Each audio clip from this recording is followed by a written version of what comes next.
Okay, everybody. It is August 29th. Hello. 7 a.m. in the morning. This is Politics by Jake. I am Jake, and I'm coming to you, as we usually do, from Los Angeles, California, on our bi-weekly Mondays and Fridays show, which is that we attempt an overview, but honestly, we almost never get to everything, but we attempt it. One of the important things going on today in the country and in the world. I'm a retired member of the legal profession, a business advisor, real estate property consultant, and last but not least, I am a student of history. And we frequently approach what is going on today in the country and in the world with a particular emphasis on history and historical events. And you might ask, why, Jake, do you do this? Well, I make no apologies, and I'll tell you why. History is known as the queen of all the sciences. There is no doubt that history is a science, and that it's a matter of science, and that it is a matter of historical precision. There is a rigor to it. There is a discipline to it. It has a rigor. It has a regimen. It's comprehensive. It includes everything. And it includes the history of mankind. It includes the history of quantum physics, which is a lot of times you'll hear me say, I compare history and quantum physics, and I say it's at least as important as quantum physics. Well, it is, because history includes the history of quantum physics. It includes the history of everything, the history of mankind. And it's not a form of determinism. There's ample room in it for free will or the expression of free will. It's there for the taking if you want it. And nothing is written. In other words, nothing is foreordained. Nothing is predetermined. Nothing is predestined. Circumstances do not necessarily compel, but they do impel. And if you don't want to be impelled, so to speak, not impaled, but impaled against your will, you have to learn the lessons of history. And for those of you who have studied a little bit or who are religious, this is the old debate, isn't it? You have Luther writing on the bondage of the will, and you have Erasmus of Rotterdam writing about the same time on the freedom of the will. And here at Politics by Jake, we are in the freedom of the will camp, because otherwise, nothing makes any sense. This is why we talk about this, because you've heard me say, and I'll say it again, we have a fascist cabal. You have heard me say that. We have gone past authoritarianism, we're into totalitarianism, and we're into fascism. But as of yet, even though this cabal has grasped the range of government of the United States, it's still relatively inchoate. And actually, a companion word, it's chaotic. It's not, this isn't something that's over and done with. It's not like this can't be rolled back if you know what to do. So we've got a lot to talk about on the show today. And one of the things, those of you who listen to the show a lot, recently I've got a new segment that I try to do pretty much every show, and it's called the Kakistocracy Corner. And like I said, relatively recent edition, new edition. And we're going to talk about today on Kakistocracy Corner the recently televised cabinet meeting. Now, this is important to understand. I'm going to give you the lowdown on this. These Trump cabinet meetings, they are not policy discussions. They are staged loyalty oaths, dressed up as governance. C-SPAN makes them immortal. And televised them, grown adults, sitting around the table, just like school kids. They take turns reciting praise of the leader, one after another. And this just happened. There was a recent televised cabinet meeting, which you could actually call Trump's court. a masquerade of spectacle, a spectacle masquerading as government. Let me tell you this in preface, and I feel confident stating this, that there is no president in living memory that has run cabinet meetings like this. Broadcast sessions where, and this isn't the first one, he's been doing this since about the time he took office. Broadcast sessions where each member must proclaim their gratitude for being chosen and to marvel at Trump's transformational leadership. And what looks spontaneous, it's really choreographed humiliation, and I cannot stress this enough. Instead of hashing out policy, each secretary serves up personal homage or homage. They don't update the American people on their department's work. They update Trump on how adored he is. It's like Versailles in France, in D.C., just with, bad lighting. And there is an erosion of dignity here that we all need to take heed of and pay attention to. Because the presidency, it's supposed to summon the very best talent to challenge and to even dissent in its high officials. And certainly the cabinet would qualify as that. But here, it's just the opposite. The more you abase yourself, the more you debase yourself, the more secure you are in your job. Brains take a back seat to what is essentially sycophancy. So this is another aspect of kakistocracy. It's not just incompetence at the table. It's not just the gathering of the stupidest, and this I guess would be the baseline definition of kakistocracy, the stupidest, the most incompetent, the underqualified, or even the completely unqualified. It's more than that. Trump has made it more than that, as if that weren't enough in and of itself. No, but it's also a willful surrender of independence. A cabinet that should be running the government is instead running applause lines. And, you may have seen the footage. You can get it on the internet. You don't have to watch it on the 6 o'clock news. This is the third decade of the 21st century. You can get that. You can find it. Maybe you stumbled upon it on C-SPAN. Some people watch C-SPAN. You're expecting dull government talk. Instead, what you got, it looked like a cult ritual. The president at the head of the table, just soaking it in. I mean, you got to watch this. You really owe it to yourself to watch this. And around him, the cabinet, men and women who are supposed to be running the government, sitting in rows like school children, just waiting their turn, not to deliver policy, not to explain programs, but to praise the dear leader. And one by one, with the cameras rolling, each official leans forward and delivers essentially the same script. You hear phrases like, "It's an honor to serve," or "You're transformational," or "The country is blessed to have you. Thanks to you, we're back on track." And it looks impromptu, but I assure you, it's anything but. And not only this, it's mandatory. It's the price of survival. And if you look closely, you'll see three kinds of people in that room. First, you have the fearful. These people, they know better. You can see it in their eyes. The forced smile, they mouth the words because they have to.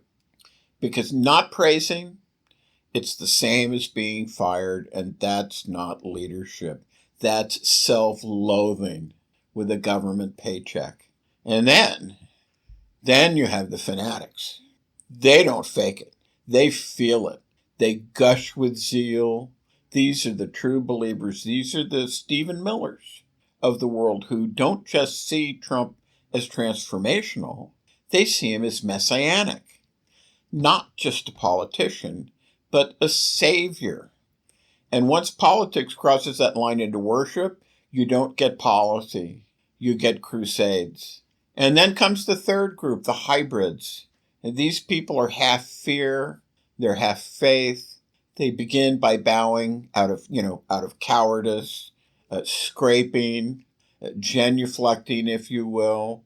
And they end by convincing themselves it's righteousness. They're cowards turned converts.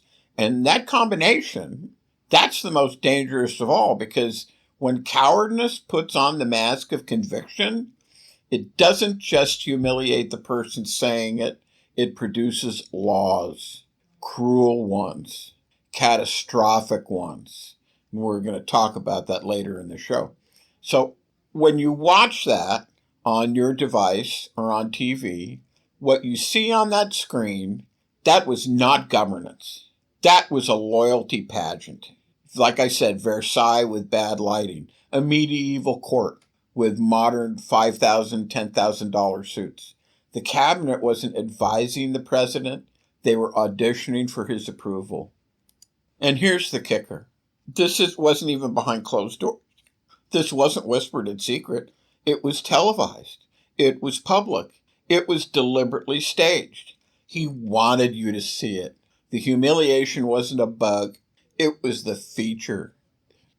And it was to show the world that even highest officers of the United States would bend the knee, would scrape on the floor with cameras rolling to kiss the shoe of the dictator and call it patriotism. And that's not strength. That's not leadership. That's kakistocracy. Rule by the worst, for the worst, in service of one man's ego. And at this point, let's take a break. This is Politics by Jake, and we'll be back. And now here's a word from one of our sponsors, Twain Consulting. Hi, this is Jake with Twain Consulting. Let's be blunt, shall we? America is litigious. It's unstable, and it's financially weaponized. If your name is on everything you own, you're a sitting duck. At Twain Consulting, we help you vanish legally, ethically, and permanently. From land trusts to layered LLCs, we teach you how to restructure your assets so the predators can't see them and can't touch them. This isn't a loophole. It's a strategy that the wealthy have used for decades. Isn't it time you got the same protection? Call Twain Consulting at 805-380-5699 or visit us online. Protect what's yours before someone else claims it. And now let's get back to Jake and Politics by Jake.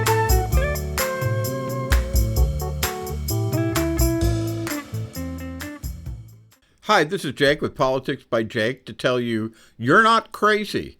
The system is rigged. Help us say it louder, won't you? Join us at patreon.com/Politics by Jake. Okay, and this is Politics by Jake, and we're back. Now, let's talk about the situation with what I admittedly, some others correctly as well, correctly call the casino economy. So let's get into this. I've talked about this on the show before, and those of you who listen know that I am a business advisor, among other things. I speak various live and digital events about things associated with business, and let me tell you what I see. In an economy, a full set economy, it's about tangible physical production. It's about what you can eat. It's about what you can live in. It's about what you can drive. It's about education that allows you to contribute to society. It's about medicine, which can prolong your life as a productive member of society. It's about tech, which can improve production and also improve the standard of life, how we live, how we thrive, and how we excel. So that's that. But what do we have today instead?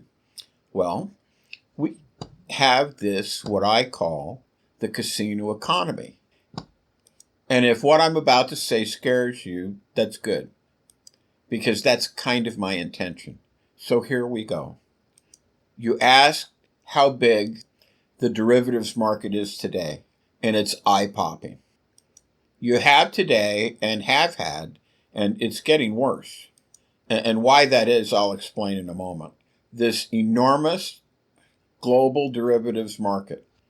So you have the Bank for International Settlements, which is abbreviated BIS, and I may say BIS. Mid-2024, okay, they're saying that the total notional value of OTC, and that OTC stands for over-the-counter derivatives, is about, and get this, $667 trillion.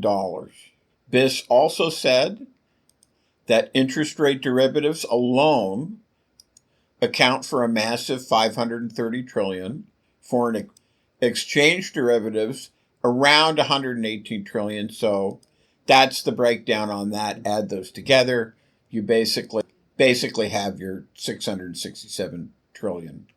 Now, there are broader industry estimates, and I think we need to pay attention to these, as if what I just told you is not bad enough. Some figures place the global derivatives market, which combines OTC and exchange-traded contracts, at over 1 quadrillion in notional value. And this includes massive positions that weirdly often upset each other and are more indicative of the sheer scale rather than actual economic exposure, which is why I said we need to, if what I told you about the 667 trillion was not bad enough, we need to pay attention to these additional figures as well. Now, to put it in perspective, the notional amount isn't the money that changes hands. It's the underlying contract value, which is the thing that is often used to calculate payments. The real value at risk is far lower. The actual gross market values, they're in the tens of trillions. But I mean, even so, 667 trillion, it's already more than 10 times global GDP. And this showcases the enormous leverage and speculative reach of modern finance. And using leverage in financial matters, well, it's a dicey thing because it's really like gambling with money that you don't actually have. So the astonishing scale of the global derivatives market is real. By the conservative BIS metrics, outstanding OTC, and that means, again, over the counter. That's what OTC means. OTC contracts total around 667 trillion, and this is as of mid-2024. And of course, now we're well past mid-2025. But this is the way it was in mid-2024, and believe me, that is bad enough. Broader notional estimates available now push that figure past 1 quadrillion, although those numbers often overstate true economic exposure. Now, what I and others will tell you, and I am telling you now, and again, this is what I do here at Politics by Jake. I'm telling you what the corrupt corporate-controlled media won't. And I'm telling you that this is all smoke and mirrors. So now that I've cited some truly frightening numbers to you, I want you to break this down, or I should say, I want to break it down for you why it is to describe derivatives and especially crypto as smoke and mirrors and why that metaphor resonates. And it's actually a really good way to describe things. First, you have the illusion of value. Crypto, it has no intrinsic asset backing, unlike gold or land or even shares in a company. Most cryptocurrencies aren't tied to productive assets, either or real economic output. Their value is almost entirely a reflection of speculative demand. And this really makes them more like a mirage. The value exists only so long as others believe it does. Second, leverage and derivatives. And this is Politics by Jake. And now here's a word from one of our sponsors, Twain Consulting.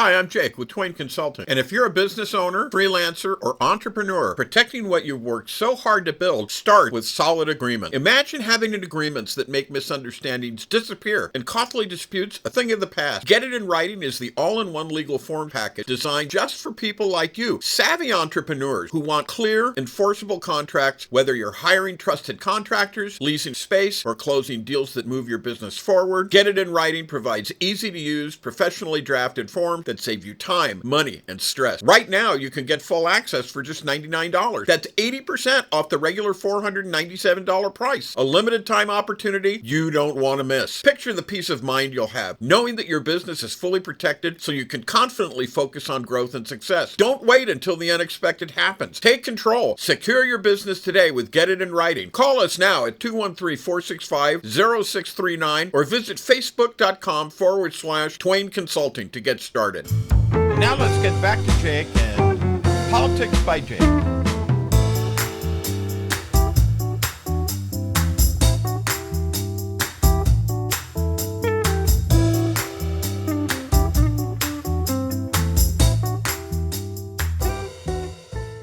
Hi, this is Jake with Politics by Jake to tell you you're not crazy.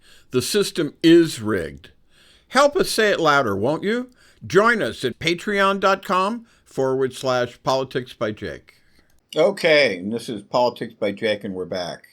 Now, let's talk about the situation with what I admittedly, some others correctly as well, correctly call the casino economy. So let's get into this.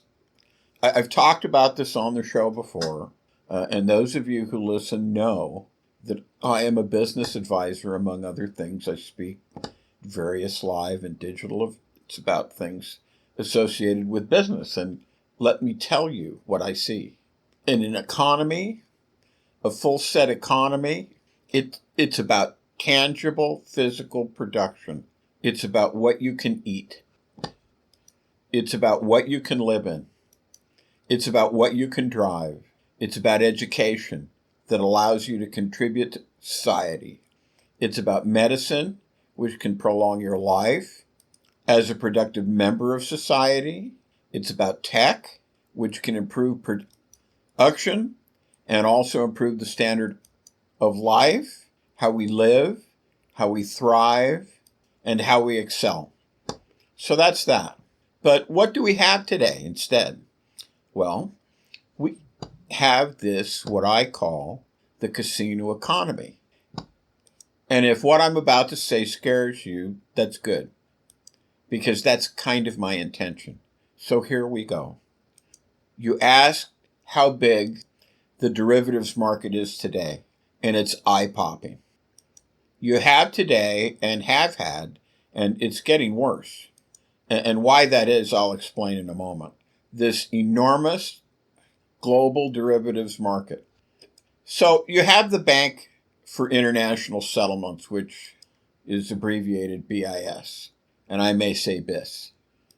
Mid-2024, okay, they're saying that the total notional value of OTC, and that OTC stands for over-the-counter derivatives, is about, and get this, $667 trillion.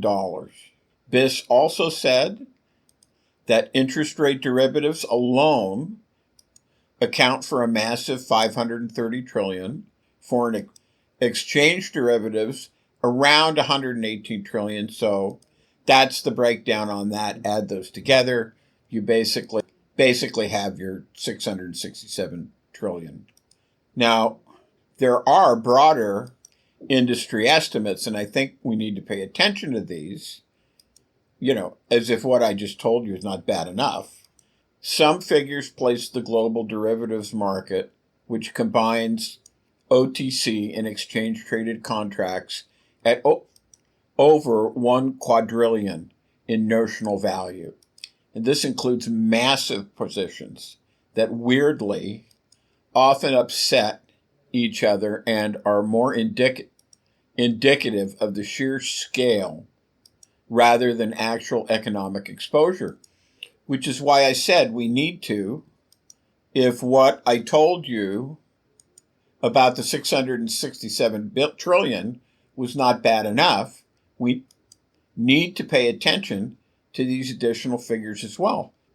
Now, to put it in perspective, the notional amount isn't the money that changes hands. It's the underlying contract value, which is the thing that is often used to calculate payments. The real value at risk is far lower. The actual gross market values, they're in the tens of trillions. But I mean, even so, 667 trillion, it's already more than 10 times global GDP. And this showcases the enormous leverage and speculative reach of modern finance. And using leverage in financial matters, well, it's a dicey thing because it's really like gambling with money that you don't actually have. So the astonishing scale of the global derivatives market is real. By the conservative BIS metrics, outstanding OTC, and that means, again, over the counter. That's what OTC means. OTC contracts total around 667 trillion, and this is as of mid-2024. And of course, now we're well past mid-2025. But this is the way it was in mid-2024, and believe me, that is bad enough. Broader notional estimates available now push that figure past 1 quadrillion, although those numbers often overstate true economic exposure.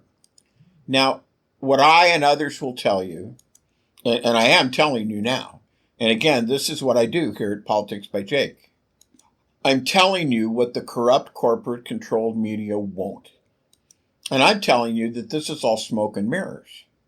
So now that I've cited some truly frightening numbers to you, I want you to break this down, or I should say, I want to break it down for you why it is to describe derivatives and especially crypto as smoke and mirrors and why that metaphor resonates.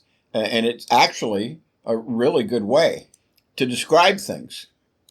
First, you have the illusion of value. Crypto, it has no intrinsic asset backing, unlike gold or land or even shares in a company. Most cryptocurrencies aren't tied to productive assets, either or real economic output.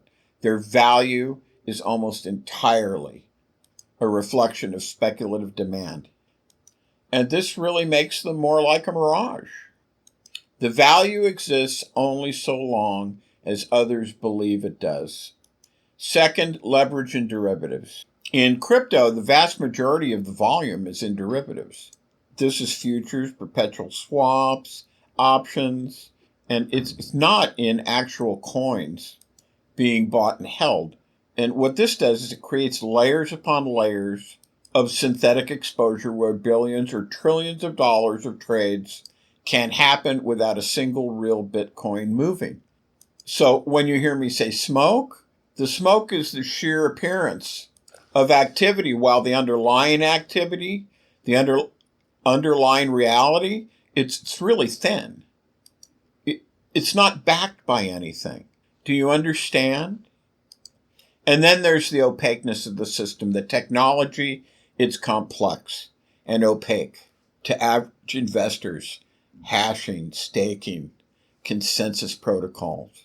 I remember a great series. It was some English guy. I can see his face in my right now.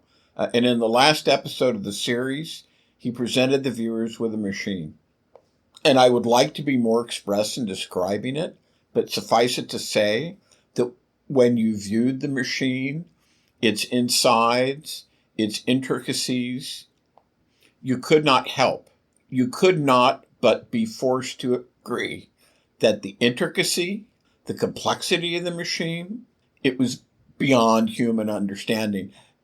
Not that a human didn't create it. Obviously, a human or a team of humans created it. But in other words, you or I could not fix it if it were broken. And this machine, furthermore, further fulfilled a crucial function in society. And without it, he explained, and I wish I could describe what it was, but without it, society would be deeply affected. deeply impacted and in a negative way. In its own way, that's like derivatives. Derivatives, which are essentially a bet on a bet. And crypto, which is devastatingly complete to an ordinary investor. And that complexity, in itself, it serves as a kind of a smokescreen. Hence the statement I made about smoke. Now, insiders and exchanges, they can exploit this lack of understanding to pump, dump, or manipulate markets. And they do. The stock and other markets, they have always operated on what is called the greater fool theory. So what's that, you ask? Well, I'll tell you. The greater fool theory is a way of explaining why people buy overpriced assets. And the idea? Well, it's simple. You can pay too much for something. Real estate, stocks, crypto, tulips, and by the way, using the example of tulips is actually not some weird digression. Because centuries ago, there was a tulips bubble. Because you're betting that someone else, and that is the greater fool, will come along later and pay even more. So you see, it's not about value. It's about momentum and timing. Prices rise not because it is truly worth it, but because people believe that there will always be another buyer willing to step in. This is how the game works, and it works. At least until it doesn't. Once no greater fool can be found, the bubble pops, and the last buyers hold the bag. It's essentially musical chairs played with money.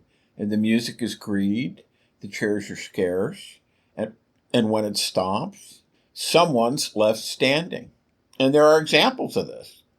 So, okay, here's how the greater fool theory has shown up in the world. And actually, at this point, let's take a break, and this is Politics by Jake. And now here's a word from one of our sponsors, Twain Consulting.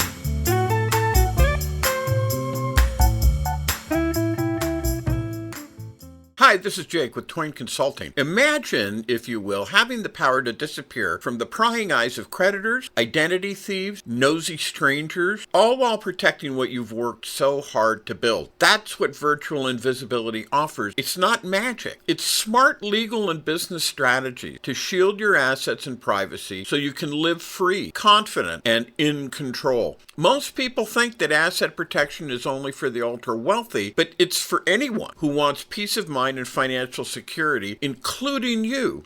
Don't wait until it's too late. Take control now. Call me at 213-465-0639 or go to facebook.com/Twain Consulting to learn how virtual invisibility can protect you and your family, because when you're invisible to risk, you're unstoppable.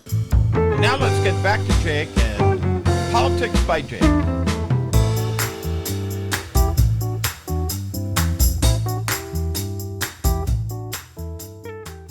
Hi, this is Jake with Politics by Jake. Do you like what you hear right now? Support the real talk then. Go to patreon.com/Politics by Jake right now. Every dollar helps fight the noise. Okay, and this is Politics by Jake, and we are back. We're talking about some very important things, and the way the last segment was left, I was going to give you some examples of the musical chairs that are these bubbles. And so, and we're talking, of course, about the greater fool theory. So here's some examples of how the greater fool theory has shown up in the world. First, let's talk about the dot-com bubble. I'll take the ones that are more recent and do them first. And then I'll go back to one a long time ago. We don't think in terms of markets a long time ago, but there were. And we're going to talk about that. So anyway, here's the dot-com bubble of the late 90s. And I mean, there's one even closer than this, but we'll start with this. Companies, they have no profit, sometimes not even a real product. They were being valued in the billions. And people bought the stock anyway, not because they believed in the business model, but because they believed someone else would pay more next week. When the music stopped in 2000, billions vanished. almost overnight. The next one is the housing crisis. Houses in Las Vegas, Miami, Phoenix, ordinary homes. They were flipped 3, 4, 5 times in a year.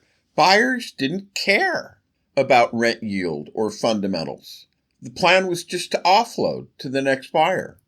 When credit dried up, the chain broke. Prices collapsed, and the greater fools were often regular families, and they were left underwater on their mortgages. Okay, so let's talk about crypto. JPEGs of apes selling for hundreds of thousands, meme coins with no underlying use, shooting to the moon. The assumption wasn't, this has intrinsic value, but I'll find someone who thinks it does. And once the hype cycle cooled, many tokens and NFTs were worth pennies. And that's what happens with crypto. It's smoke and mirrors at its core.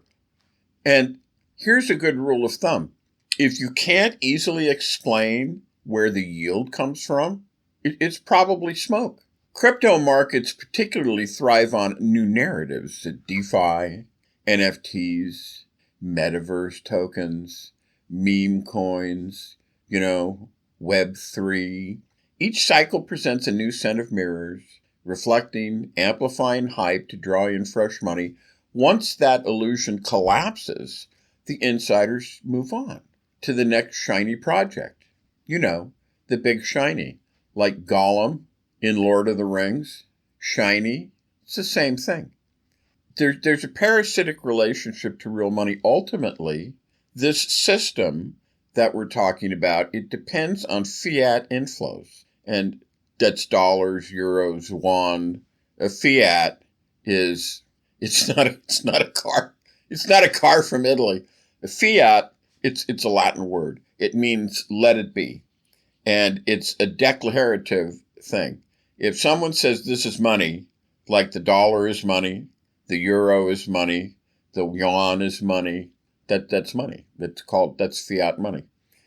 So the system depends on fiat inflows to have any value. My and others' critique and others in this field is that crypto produces nothing. It simply extracts value from believers, and it funnels it to early entrants and exchanges. The mirror here is that it appears like self-contained economy, but it's actually parasitic on real-world cash. Another layer of smoke and mirrors is the political and economic utility of it, its role in dodging regulation, tax evasion, capital flight, money laundering. Much of its staying power comes not from efficiency, but from serving these shadow functions. So crypto is not liberation from the system, but it's an elaborate sideshow that masks a deeper systemic looting that's going on. And this is going on right now. Donald Trump is going to loot the United States. And I'll see if I have this. If not, we'll talk about it because it's really important. But in short, he's going to do a sovereign crypto fund for the United States. This is just very dangerous. This is very dangerous. In short, crypto looks like a revolutionary alternative economy. That's what it's always been billed at. That's what it's always been pitched at. But it's built on speculative leverage. It's built on opaque complexity. It's built on endless marketing reinventions and real money inflows. The smoke it's the spectacle and the jargon. The mirrors, these are the illusions of value and independence.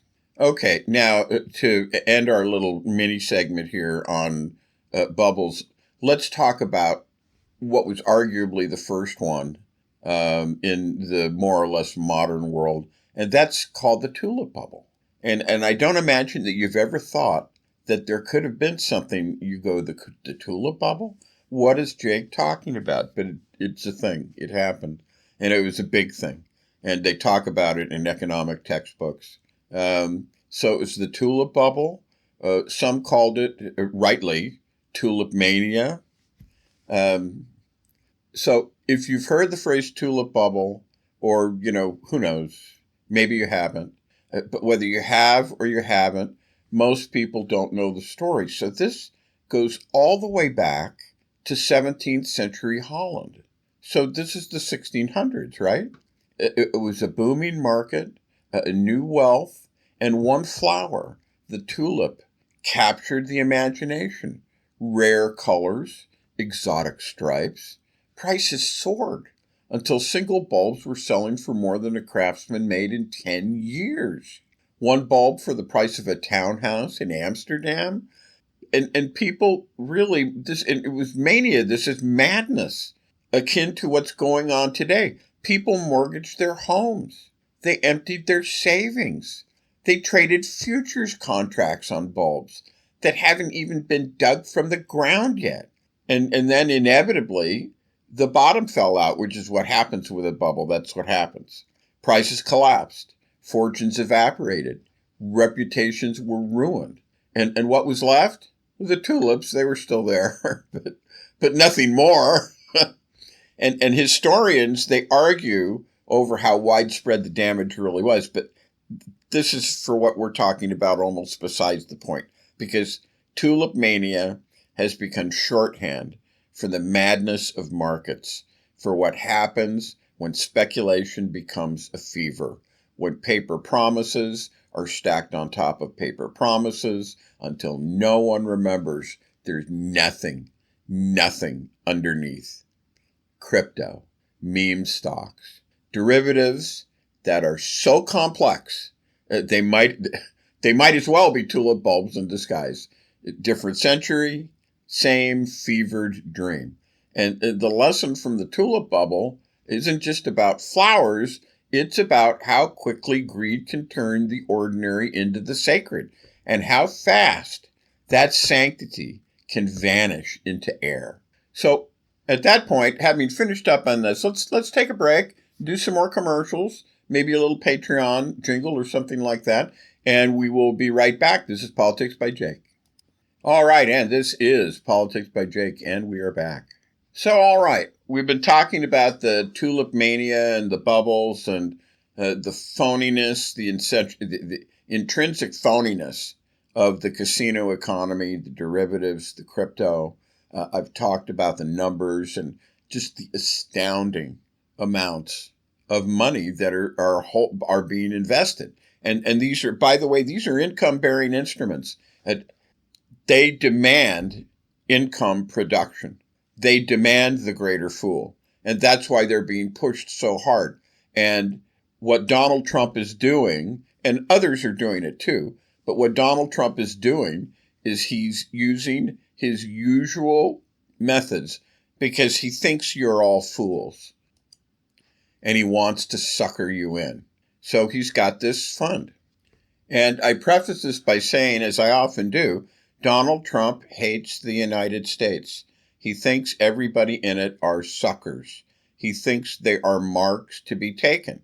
And having talked about crypto and the smoke and mirrors that it all is, he sees this. He understands this. Everything he's doing is for the billionaires, and we're going to talk about that too. And actually, we're getting to the point where I don't think I'm going to be able to get to everything today, but we're gonna talk about this because this is really important. So what he's doing, let me just, and you've heard me say this before, so I won't belabor any words. He's going to create a United States crypto fund and strategic reserve, and he wants a strategic Bitcoin reserve. This smoke, this mirrors. He wants a strategic Bitcoin reserve, and he wants a digital asset stockpile. And he created an executive order on March 6, 2025, and it did this. First, it established a strategic Bitcoin reserve using BTC, forfeited in government proceedings, no taxpayer funds involved, yet.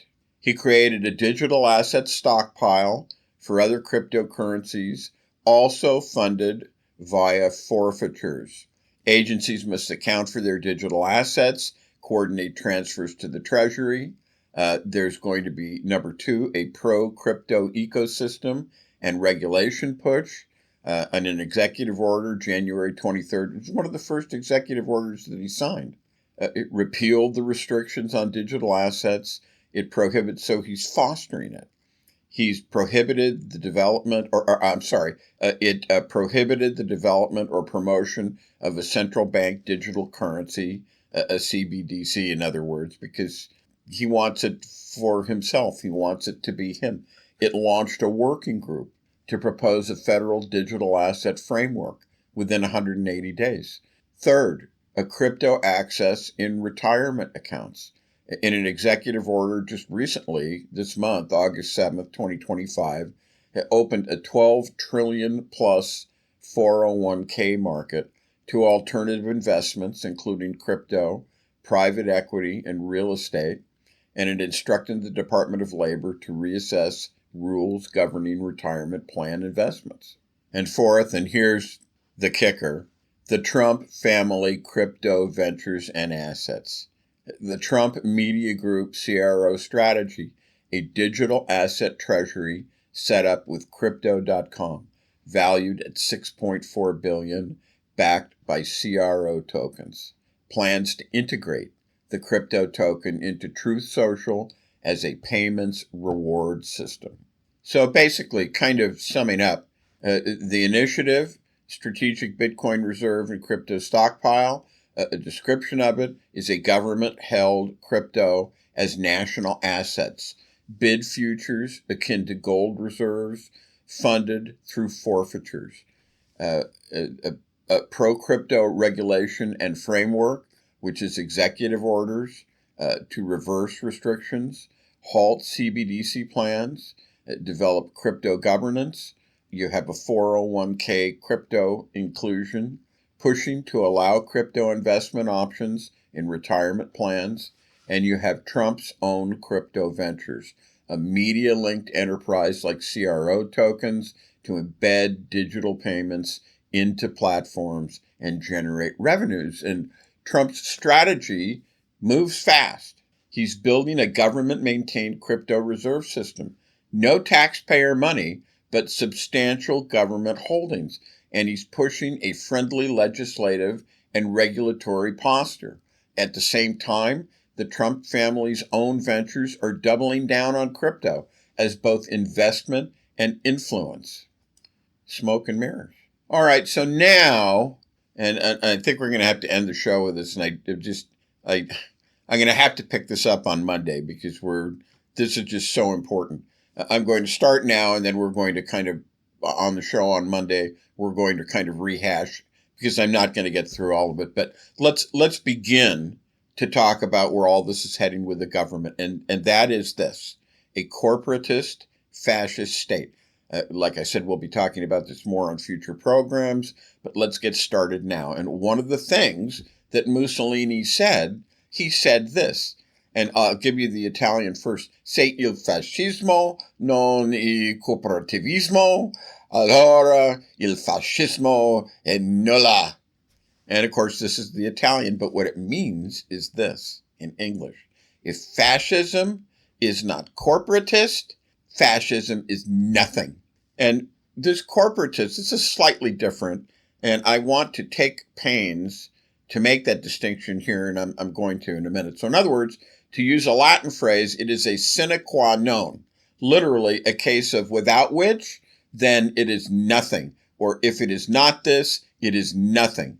That's the crisp form often cited, most often cited. It comes from his speeches and writings in the early 1930s. It's interesting because he started in 1922, and he was a newspaper man before that. He was developing and fulminating, and he did the March on Rome. The king asked him to form a government in 1922, and this comes along in the early 1930s, about a decade later. And when he was formalizing the so-called Stato Corporativo, which is the corporate state. And he was arguing that fascism's essence was the merging of state and corporate industrial power, and many, notably FDR, Franklin Delano Roosevelt, described fascism, and this is the way you can understand Politics by Jake. We talk about things like fascism and the definition so that you know what fascism is and how dangerous it is. And FDR described fascism, and others described fascism in just this way. And this is what he said. Roosevelt said in 1936. Roosevelt gave a very direct definition of fascism in a June 1936 speech in Philadelphia during the Democratic National Convention. He did the actual acceptance speech at the Democratic National Convention about fascism. And this is what he said. His line was sharp. He said this: out of this modern civilization, economic royalists carved new dynasties through new uses of corporations, banks, and securities, new machinery of industry and agriculture, of labor and capital, all undreamed of. And it's true. These were all new things. All undreamed of by the fathers. And by that, I think he meant the founding fathers. The whole structure of modern life was impressed into this royal service. The privileged princes of these new economic dynasties, thirsting for power, reached out for control over government itself. They created a new despotism and wrapped it in the robes of legal sanction.